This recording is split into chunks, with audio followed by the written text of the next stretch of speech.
So well yo guys, तो क्या हालचाल है? सब ठीक ना? तो आज हम इस वीडियो में टॉप 5 बेस्ट कॉमेडी एनिमेस के बारे में डिस्कस करने वाले हैं, क्योंकि हम डेली वही सेम स्टोरी वाली इमोशनल और डार्क एनिमेस देख कर पक गए होते। एंड तभी हमें कुछ ऐसा नया कुछ चाहिए होता है।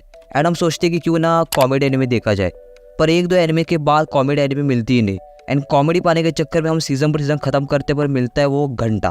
तो तुम सबका टाइम वेस्ट ना हो, इसलिए मैं तुम्हारे टॉप 5 बेस्ट कॉमेडी एनिमे लेकर आया हूँ। एंड ये एनिमे इतनी कॉमेडी एंड फनी है ना कि तुम हंस हंस के मर जाओगे, लिटरली मर जाओगे। तो वीडियो को शुरू करते हैं। तो नंबर 5 पर जो एनिमे आती है उसका नाम है टेम्पोरी no one can live on loneliness. Well, बहुत बड़ा नाम है ना, बट आजकल के चोमे एनिमे के नाम से तो अच्छा ही है, जिसके स्टोरी से बड़े तो उनके नामे होते। सो टेम्पोरी एक हारेम रोमांटिक कॉमेडी एनिमे। एंड जब तुम इस एनिमे को देखो ना, तब तुम्हें इसमें ग्रैंड के कुछ रेफरेंस भी देखने को मिलेंगे। सो टेम्पोरी ये एनिमे थोड़ी इची प्लस कॉमेडी एनिमे, मतलब ऐसे सीन दिखाएंगे ना जिधर तुम्हारा तो खड़ा तो होगा, बट उतना ही, उसके आगे कुछ नहीं होगा। सो इसकी स्टोरी के बारे में बात करें तो स्टोरी में जो अपना मेन कैरेक्टर है उसे संन्यास लेना होता है, और वो एक टेम्पल में चला जाता है संन्यास लेने, एक मॉन्क बनने के लिए, क्योंकि उसके सोशल लाइफ के लगे पड़े होते हैं उसकी बाप की वजह से। बिकॉज उसका बाप एक नंबर का हौसी होता है, जिसके लगभग आसपास के सारे शहर में लड़कियों के साथ रिलेशन होता है, और इसी रीजन के चलते अपना मेन कैरेक्टर को बहुत कुछ झेलना पड़ता है। तो इन सब की वजह से परेशान होकर वो ठान लेते कि वो अब इन सब सांसारिक मोह माया से दूर होकर एक मॉन्क बनेगा। एंड वो एक टेम्पल में चला जाता है मॉन्क बनने के लिए। बट जब वो उस टेम्पल में चला जाता है तब उधर मॉन्क के बदले वो बहुत सारी लड़कियां होती है जो कि उस टेम्पल को चला रही होती है। तो स्टोरी में हम देखेंगे कि क्या अपना मेन कैरेक्टर इस संसार से छुटकारा पाता है कि नहीं, क्या वो भी अपने बाप के कदम पर कदम रखता है। इसकी स्टोरी बहुत अच्छी कॉमेडी भी है, एंड हाँ थोड़ी हारेम भी है, मतलब ये एनिमे तुम्हारा खड़ा भी करेगी और हंसाएगी भी। तो नंबर 4 पर एनिमे आती है वो है the disaster life of psychic के, जिस पर मैंने हाल ही में एक वीडियो बनाई है। अगर डिटेल में जानना है तो तुम इस वीडियो को देख सकते हो। पर अगर इसकी बात करें तो this anime is one of the best comedy anime. मतलब इस एनिमे को देखते वक्त ये एनिमे तुम्हें कॉमेडी, पीसफुल फीलिंग और एक वंडरफुल जर्नी तुम्हें देगी। मतलब मैंने पिछली वीडियो में कहा था कि कुछ एनिमे होती है जो वंडरफुल जर्नी और मेमोरीज पीछे छोड़ के चली जाती है, तो वैसे ही सेम ये एनिमे एक वंडरफुल जर्नी और मेमोरीज प्रोवाइड करेगी, जिसके खत्म होने के बाद थोड़ा अफसोस तो होगा कि काश और ये एनिमे चलती, but it's literally worth it. इसकी कॉमेडी भी इतनी अच्छी है ना कि मतलब लिटरली इट्स बेस्ट। कुछ कैरेक्टर इतने डम्बैस है ना कि मतलब वो जो हरकतें करते हैं ना वो तुम सोच भी नहीं सकते। जिसमें ये कैरेक्टर जिसका नाम नेंडो है, वो हमारा one of the most favourite character है, जो कि ऐसे ऐसे कांड करता है ना कि तुम हंस हंस के सोच में पड़ जाओगे कि भाई ये क्या कर रहा है, ये कैसे कैसे कर सकता है। अगर स्टोरी की बात करें, एक डेली लाइफ के ऊपर बेस है। इधर साइकिक नाम का अपने एक मेन कैरेक्टर होता है जिसके पास साइकिक पावर्स होती है, एंड वो उस पावर से कुछ भी कर सकता है। बट वो एज अ नॉर्मल बॉय की तरह लाइफ जीने की कोशिश करता है, एंड वो जितना हो सके उतने लोगों से दूर रहता है अपने पावर्स की वजह से। बट उसके स्कूल में कुछ ऐसे फ्रेंड्स मिलते हैं ना जिसकी वजह से वो ना अनजाने में भी अटेंशन पाने लगता है। तो स्टोरी में हमें उसकी डेली लाइफ और उसकी लाइफ में जो प्रॉब्लम्स क्रिएट हो रही है ना अनजाने में, उसके बारे में दिखा है। एंड सच में ये मेरी one of the best comedy anime. Number 3 पर जो एनिमे आती है उसका नाम है Asobi Asobase, and this is the one of the best underrated comedy anime. मतलब लोगों को ग्रैंड ब्लू के बारे में पता है, बट इस एनिमे के बारे में पता नहीं है। एंड सच बताऊं ना तो ये anime one of the best comedy anime, जिसकी कॉमेडी इतनी खतरनाक लेवल की है ना कि तुम हर सेकंड पर हंसोगे। मुझे भी इसके बारे में पता नहीं था, बट मेरे एक फ्रेंड ने मुझे ये सजेस्ट किया, क्योंकि आफ्टर वॉचिंग ग्रैंड ब्लू मुझे उसके जैसे और एनिमे देखने का मन कर रहा था। एंड तब मुझे मेरे फ्रेंड ने बोला कि भाई आसोबे आसोबेस देख, सेम ग्रैंड ब्लू वाली फील आएगी। एंड तभी मेरे मन में लड्डू फूटने लगे। मतलब ग्रैंड ब्लू में कैसा मोस्ट ऑफ द टाइम लड़के लोग नंगे होते, तो मुझे लगा कि इसमें भी।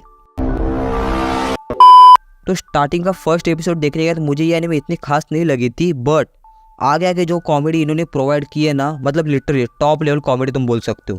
जिधर स्टोरी के बारे में बात करें तो इसमें हमें 3 लड़कियां की school life and personal life के बारे में दिखा है। तो एक slice of life plus comedy anime के जॉनर में आती है, जिधर इन 3 लड़कियों के ग्रुप में एक लड़की जो स्मार्ट तो होती है स्टडी में, बट सोशल लाइफ और सेंस ऑफ ह्यूमर ये पूरी डम्बैस है। मतलब उसका सेंस ऑफ ह्यूमर इतना बेकार है कि उसे अब तक लगता था कि लेजर बीम उसके बॉडीगार्ड के जी में से निकलती है, मतलब उसके बट में से निकलती है। अब तुम सोच रहे कि भाई ये क्या बात कर रहा है, तो हाँ ये सच है, उसका बॉडीगार्ड अपने बट में से लेजर बीम मारता है। एंड वो बचपन से यही सोचते हैं कि कोई भी लेजर बीम उसके बॉडीगार्ड के बट में से निकलती है instead of laser gun. But I highly recommend कि तुम इस एनिमे को देखो अगर तुम्हें कॉमेडी एनिमे देखनी है तो। नंबर 2 पर जो एनिमे आते हैं वो है गोल्डन बॉय, एंड ये anime one of the best masterpiece है जो कि अधूरी रह गई, क्योंकि इसके सिर्फ 6 एपिसोड आए और आगे इसके एपिसोड आए ही नहीं। एंड अच्छा था कि इसके सिर्फ 6 एपिसोड ही आए, क्योंकि आगे की स्टोरी जानने के लिए जब मैंने इसकी थोड़ी बहुत मांगा पढ़ी तो मुझे एक बात तो समझ में आई कि अगर इसके आगे के एपिसोड आते तो तुम्हें वो नॉर्मल प्लेटफॉर्म पे देखने को नहीं मिलते, तुम्हें वो वाले वेबसाइट जाके देखने पड़ते। बट अगर तुम किसी से भी पूछो जिन्होंने गोल्डन बॉय देखी है, वो एक ही जवाब देगी कि this anime is literally hilarious. सिर्फ 6 एपिसोड में ये एनिमे एक टॉप लेवल की कॉमेडी प्रोवाइड करती है।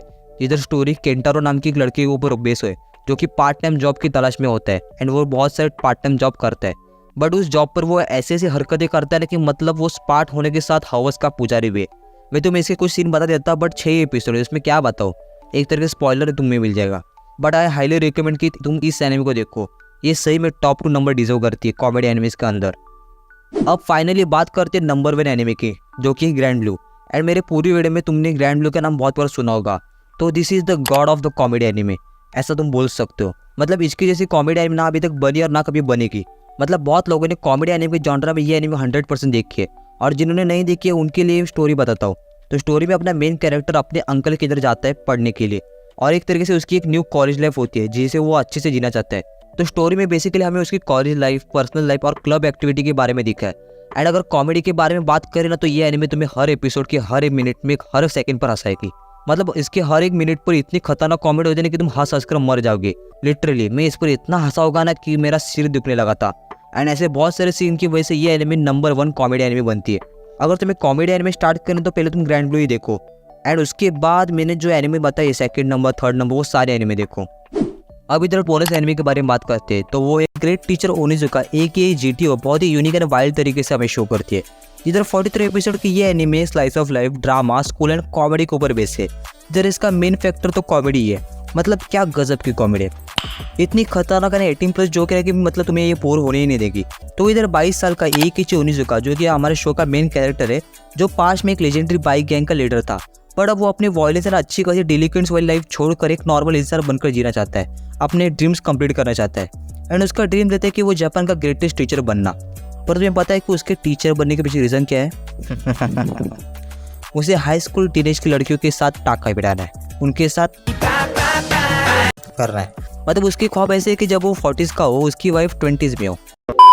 तो इससे हमें क्या पता चलता है, हमारा मेन कैरेक्टर एक हाफ PDF, परवर्ट और एक लेजी डिलिक्वेंट है। तो अगर ओवरऑल एनिमे के बारे में बात की जाए तो this is literally damn good. मतलब जितनी एक्सपेक्टेशन लेकर मैंने इसे स्टार्ट किया था उससे कई ज़्यादा इसने डिलीवर किया। एंड पूरी एनिमे कॉमेडी पर बेस है, तो सचमुच this anime deliver that type of comedy. मतलब इतने सारे फनी सीन्स हैं ना कि मैं गिन भी नहीं सकता। हर एपिसोड में हर एक मिनट पर कोई अलग ही बकचोदी चल रही होती है। एंड हाँ, सारे जो 18+ है तो उसमें और ज़्यादा मजा आता है। तो अभी के लिए बस इतना ही। अगर वीडियो पसंद है चैनल को सब्सक्राइब जरूर करना। बहुत सारे लोग देखते हैं पर सब्सक्राइब नहीं करते, भाई सब्सक्राइब करो, क्योंकि मैं ऐसे टॉप 10 और टॉप 5 वीडियो और ज़्यादा लाने वाला हूँ। एंड वीडियो को लाइक, शेयर एंड कमेंट जरूर करना। तो मिलते हैं एक नई वीडियो में, तभी के लिए सायोनारा।